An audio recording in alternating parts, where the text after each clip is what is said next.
Alright guys, we are live. So, welcome back guys.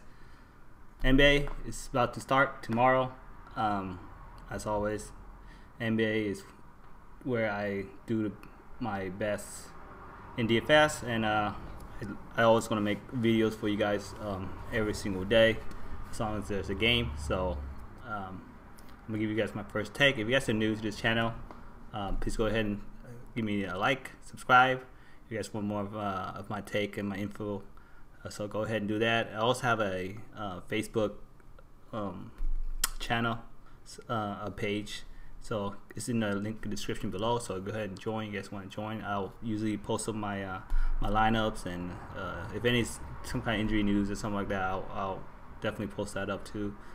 Keep you guys up to date as much as possible, because we all know that NBA is, it's all about the news, all about the injuries, stuff like that, and how to pivot players. I mean, that's how you're gonna win in NBA. Couple things. Just want to recap. Fanduel has made some changes in the way they construct their lineup. It's 9 players, and they are saying that the lowest scoring player will be deducted out of your lineup. So at first I didn't know what to feel about that, but after listening to a couple of podcasts and stuff like that, I think I'll be okay. I guess I have to see how it turns out, but so far it feels like people lineup construction is going to be like stars and scrub, and just throw in like a 35K minimum price guy in, and if he does bad, who cares? Get a 0. So I think that's the way everybody's trying to build their lineup. So we'll see how that goes. I like to approach it, and I'll definitely throw a low minimum price guys in, but I will also want to see if he has the potential to score or do better than some of the guys. It's like an insurance. If one of your top guys does bad, you punt this guy, he's low price, and he ends up giving you points more than the guy that you originally have, and you save yourself instead of just like blindly picking a punt that you don't care about. Who might get, you just want a 0, then that's kind of stupid. With that being said, it's only 2 games tomorrow. Kind of sucked how it only opened up and it's only 2 game slate, which in the NBA that's really not ideal for GPP. But we're gonna go over it. I definitely not gonna play in cash and lineup because it's only 2 games slate. My rule of thumb is 5 games or more. That's when I put in some cash lineup. That's just how it works. Because you can differentiate yourself more, and it's the ability to cash out in the 5 game slate is higher for you, because it leaves more mistakes out there for other people. With that being said, guys, I always do position by position. That's how I go. 2 game slate should be fast. Not a lot much information we have out there. There's already injury concerns already, but we'll dive into it. I want to start with point guard. Russell Westbrook, obviously knee. I don't think he's gonna play, but it's still kind of coin flip. We don't really know. We don't know. We won't get the news probably tomorrow or something like that, or maybe even close to lock. Whatever the case is, he's 12.5. I mean, that's just too expensive. Like I can't pay that price. I just can't. Even if he's healthy, I can't put myself in doing that. So I'll be fading Westbrook regardless. Ben Simmons, he's fine, but he's 10K. That price that I don't like either. If preseason, I'm sorry, he's been working on his jump shot. He has improved. Probably rookie of the year, I think last year or something like that. I know he improved his game a lot. I mean, but he also Mikael Flint. He also improved his game. He worked on his jump shot. The guy who last year just all of a sudden he forgot how to shoot. Now been watching his preseason game, and it seems like he learned how to shoot again. I don't know how good he is yet, but he's cheap. He's definitely on the radar for everybody for GPP. So I wouldn't go there just because it's just that question mark. I'm not so sure I can trust him yet still. But Ben Simmons is really a no for me unless you want to stack the game or something like that. 10,000 is what you see. Stephen Curry, I like a lot. 9.6. I'm fine with that price. The thing with the Warriors is they're deep. You know, they're just a deep team. You can't really have everybody. They're just expensive. So you gotta pick 1, 2 warriors, and that's about it. That's all you can have in your line, really. Stephen Curry is probably one of the guys I want to play tomorrow, so I'm just gonna have him for now. Kyrie Irving is a definitely must, almost a lock to me. It's an 8-4. It has the same upside as Stephen Curry playing against 76er. I mean, I don't mind that. So he's not a point guard that I like. Michael Finn, like I said, he's gonna be popular. He's popping on a lot of people's projection. Definitely a deep GPP play if you want to go there. 5'7". If you trust him, you trust your research and see how he did in pro season. You think this guy might turn around, and you play him. But I don't trust it. Ben Simmons too. I think I'll play more of the point guard position. It's just how he is. But apparently, you know, Michael Phelps is supposed to develop himself and play more of the point guard role. But we'll see. Terry Rozier, Scary Terry. He's in play to me. If you're not playing Kyrie Irving, you can play Terry Rozier. You've seen what he did last season with all the injury. He stepped up. He had some monster games at a certain time. But now Kyrie is back, so it kind of dips into his minutes, his production. He'll definitely come off the bench, I think, for a second unit, playing point guard. So I'm not worried about that. I think he'll get his. But the thing with the Boston Celtics, that they have a lot of talent too, so it's really hard to choose who go off. But just based on last year's and how well they play, guys like Jason Tatum and you're not Jason Tatum. He's fine. Even regular season, he's fine. I think Brown is the only guy that Jaylen Brown is the only guy that doesn't really produce in regular season, but when it comes to playoffs, that guy is a beast. So I think that's the trend that he's. I don't know, maybe it's just mindset or something, but that's the one guy I won't be going on tomorrow. But Jason Terry, Terry Rozier, he's in play. TJ McCollum is a no for me because Flint is pretty much back. I love TJ when Flint was like awful, but I can't play TJ anymore unless there's some kind of injury going on. Raymond Felton is definitely a good punt because they're going to need a point guard out there. Russell Westbrook is, pretty much out, so he's cheap. I don't think people will look at that. I think he's fine.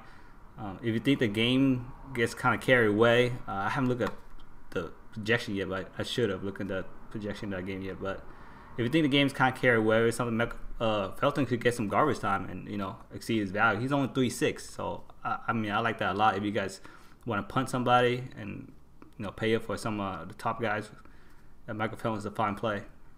Other than that, nothing down here is considered mention. Maybe Quinn Cook, but I can't see his production unless you think the games will get carried away. Then yeah, Quinn Cook will be an okay play. I don't even like that play. Go forward, shooting guard, Klay Thompson. If you're gonna play Klay Thompson, don't play Stephen Curry. Either one go off. They don't usually go off at the same time. It's just it's just a bad play. You play those two guys. It doesn't correlate well. But if you play Klay Thompson, then yeah, don't play Stephen Curry. That's how I see it. Dennis Schroeder is a fine play tomorrow. I think he's be very, very chalky. Just because Westbrook is out, somebody got to take some of those production. Dennis Schroeder, he's fine play. Got traded from Atlanta, so now he's in OKC. I think it's a better fit for him, anyways. I like Schroeder. I don't mind him at all. Jaylen Brown, that's one guy. Like I said, I'm not gonna play. He's 5'9". I understand if you guys want to play him. It's just Jaylen Brown, to me, only when he's playoffs, that's when he really goes off for some reason. Marcus Smart, I'm not even touching that either. He can get hot, but he's mostly a defensive guy. So that makes me fear for like JJ Redick also. If Marcus Smart is like on him, it's gonna be tough for JJ Redick to get his shot off. Because Marcus Smart, man, he played really good D. The guy's aggressive. Iguodala is 4'3". This is Iguodala. He can go out and get you 0. I mean, if he wants to play, sure, but he comes off. I think he comes off the bench. He probably comes off the bench. But yeah, he's 4'3". Definitely GG play, but I don't like it. Alex Abrinas, 3'7". He's a good punt too. He's only 37. Could have some playing time. You guys get hot on 3, then you're looking good. Doesn't take much for him with 5x. Let's see. Ending down here. Korsma, I think he's gonna have some playing time because there's a lot of injuries too in the Philly side. Because Wilson Chandler, I think he's a new addition over there, and he will be out. Sark is a game time decision. He might fill in the spot. So that's one guy. He's 3.5 in price. Terry Ferguson is healthy. I think he was question packed last time. He's in play. I think he's okay. 3.5. Diallo, I like him a lot during the preseason. Was very productive. I've seen his game. I like it. I don't know if he starts. If he starts, time I get like if you see a starting lineup and he starts, or even mention him coming off the bench or something, like I actually like him a lot too as a punt. Small forward, we got Kevin Durant at 10.6. You know, if you play Kevin Durant, I don't suggest you play Stephen Curry. You pick one of those guys to go off. He's playing his old team, so the narrative is there. But I like it better if he goes back to OKC. But OKC is the visitor, so I mean, there's still a little bit of that narrative. I don't like Kevin Durant that much. He's 10.6. I'm fine if you guys choose him. The guy I want to play, I'm being pretty chalky, but he just have to play is Paul George. And it's better if Westbrook is out because it boosts his usage up by like 11%. So he's a good play. Obviously, a chalky play. There's a way to pivot off of him and just go with Kevin Durant if you want to go that way. But I mean, Paul George has that ability bust. Like there's a lot of instances where, you know, the narrative is there, everything's there for him. Like I can remember last year, people on him for when he goes back to the Indiana and Pacers game, and he just stank up he didn't do anything. It was just embarrassing. Like people were just so hyped up. I fell into that trap too, and yeah, he did not perform. It's just something about him. But his opening game, maybe he'd be a little excited. So it doesn't hurt to play him. But like I say, there's ways to fade him just because of that reason. He can bust. And let's take 1,600 more. You can get Kevin Durant, which probably put up more points than Paul George. But if you think this game will be competitive, you can definitely try to stack it up and go back with Kevin Durant and Paul George or something like that. Since I'm playing Stephen Curry, I'm hoping the game will stay competitive, so I'm playing Paul George. This is my single entry lineup. Gordon Hayward come back from injury. That you seen that broken leg that he had. I mean, that was bad, right? But he's healthier now. We don't know if he's 100%. We don't know if his mentality is really there. So for that reason alone, like I can't trust it. I gotta see it. I gotta wait a month to see how he performs, how his numbers. Like I just can't trust it right now. Remember what happened with Paul George when he broke his leg. It took him a while to come back and be 100% and play with confidence. You know, I think like with an injury like that, like a freak injury like that, I think it's all in your head. And you know, he played with confidence, and I think it'll be hard, a little bit hard mentally to come back. So I will be fading him for a while. Robert Covington, I think he's a fine play, 6'5". Hopefully he gets some shot up. Wilson Chandler's out, so there's going to be some value to look at. Oh yeah, Melo's out of the team too, so Paul George is definitely a better pick because, I mean, somebody got to score, right? But who'll be chopped? Probably good chalk. Who knows? Let's see what else. Small forward, Nader. No, nothing here that I like. Small forward, yeah, small forward is just not loaded. It's just you don't have much. You just don't have much. Power forward, we got Draymond Green. He's 8,000. Draymond Green can have he's one of his 80-point game day, triple double if he wanted to. So, but 8,000 for him right now. I don't think I'll go there. Dark Sarge's back issue. I don't think it's that serious. It's soreness, stiffness, or something like that. I like him. I like him better when Embiid was out because that's when he tear it up. But 6'4", and you know, this is scarcity. Power forward. There's just not a lot of guys to really pick from. So I do like him. I like Jason Tatum a lot actually too. I like him more of most of the Boston guys, just Kyrie or Jason Tatum, the guys who actually consistently put up points. I'm fine with that. Jeremy Grant, it's okay. Marcus Morris, I think he's all right. He's 4.5. It's cheap. Amir Johnson's a no. All these new cats, we don't even know they're going to be in the team. Patrick Patterson, this is one guy that I actually like to punt to. He's on 3.5. Last year he didn't do much, but with all this injury right now, he might have to step up, play a bunch of minutes. So I'm fine. Want to punt him. Kevin Looney, 3.5. He's okay, but it's not gonna get you there. Jericho is another good punt. He's a new addition to the Warriors. I think he's fine punt too. So I kind of like it, especially if the Warriors kind of blow him out, whatever. Then Jericho's, he can shoot, he can defend. I like his game, honestly. So he's also not. Patrick Patterson's probably very chalky. If he's very chalky, now I'll probably pivot off Jericho. I think I'm gonna do that now. I think Patrick Patterson's probably very chalky. Last we got center. We got Embiid. He's 10.4. Embiid is fine. He's 10.4. I don't think anybody can stop him. He's probably gonna be very chalky too. But it's 2 game slate, so you know, bear with me. There's gonna be a lot of chalky plays, but the obvious one is Joel Embiid. For obvious reasons, he's big, aggressive, can shoot 3. He handles like a point guard. We love this guy. He's a shit talker, but I love his attitude. DeMarcus Cousins is out for a while. Once he's back, we're gonna load him in. Al Horford is 7,000. I think that's too expensive for him. Steven Adams is a guy that I like. I didn't see this question tag until now. I gotta read into this. Low back stiffness. Come on, there's already injuries. I mean, I liked him a lot against Warriors because Warriors don't really have a center right now. Jordan Bell is falling can play the 5. He's 5'4". I like Jordan Bell too, but against Steven Adams is gonna kill him.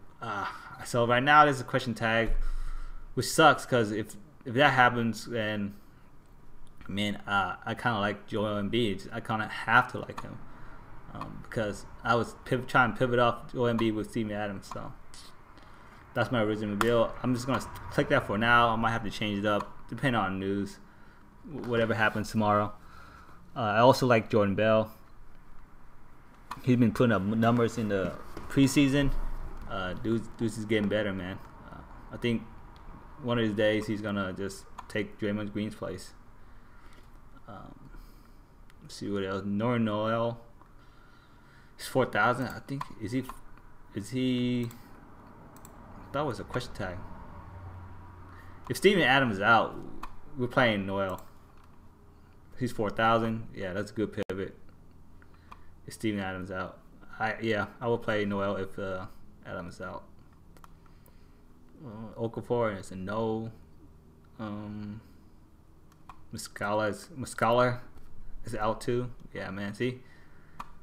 There's a lot of injuries over there too. Okay, so I'm missing 2 more guys. Let's see what I can fill in.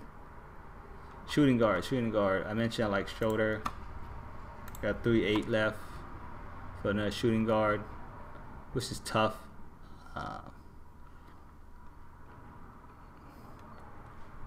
Definitely tough. But I like him too. Diallo. Let's see, 1, 2. That leaves me with that much left, so I might have to tinker up a little bit with this. I'm punting like 1, 2 guys here, but yeah, you got. It's just kind of hard to build right now. 2 game slate, not much there. Guys are priced out of the mines, but this is what we got, and that's a lot of question tags, which makes it even more difficult. But so far, this is probably a build that I'm kind of comfortable with. I might have changed around, depending on news. Like guys, like I said, if Adams out, I can see. Let's see, put Noel in. That give me price. I can boost up my shooting guard to Definitely Jaylen Brown, Marcus Smart. I'm fine. JJ Redick could get hot. I'm just worried because Marcus Smart might be on him, and he's a good defender. So I'm weary with that. But I can take my chance with JJ Redick though. Shooter's just gonna shoot, you know. 1600 left over. That's not really optimal. I can definitely upgrade somewhere else. I can take Paul George out and put in KD, and that's perfect if that happens. But I really kind of don't want Stephen Curry and then KD. That's hard too. Yeah, man. But I guess this is okay. Don't really love it that much. Paul George, it seems like I can't. Yeah, I think I have to stick with Paul George, man. It's gonna suck, but this is not optimal. See that much money left over? I can't really do that. I mean, you're really different if you do, because not a lot of people gonna have that build. Seeing that much left over.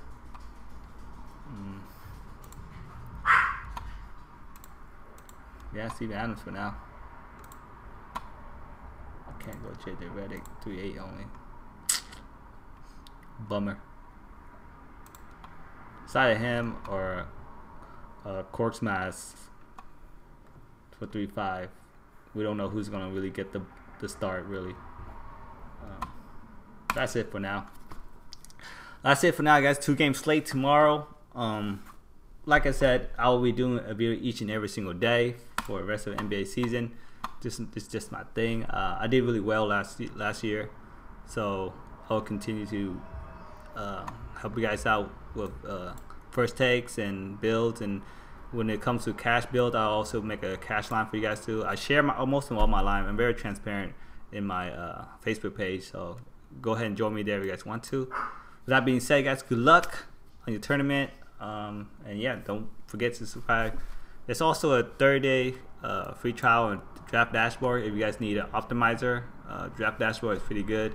I like it. I also use Roto Grinders because Roto Grinders give me alert news, stuff like that, which, you know, I'm not always on Twitter, not always on the computer. You need something like that to constantly update you, and you need information. Information is game in NBA. Like, the news is where you're gonna win the money. So that's very, very important. I hope you guys know that. So get some kind of app, get something to let you aware of all the news and what's going to happen, you know, because that's where you guys going to win the big money from. Know where to pivot, guys. All right, guys, that's it. Hopefully it wasn't so long. See you guys today. Good luck.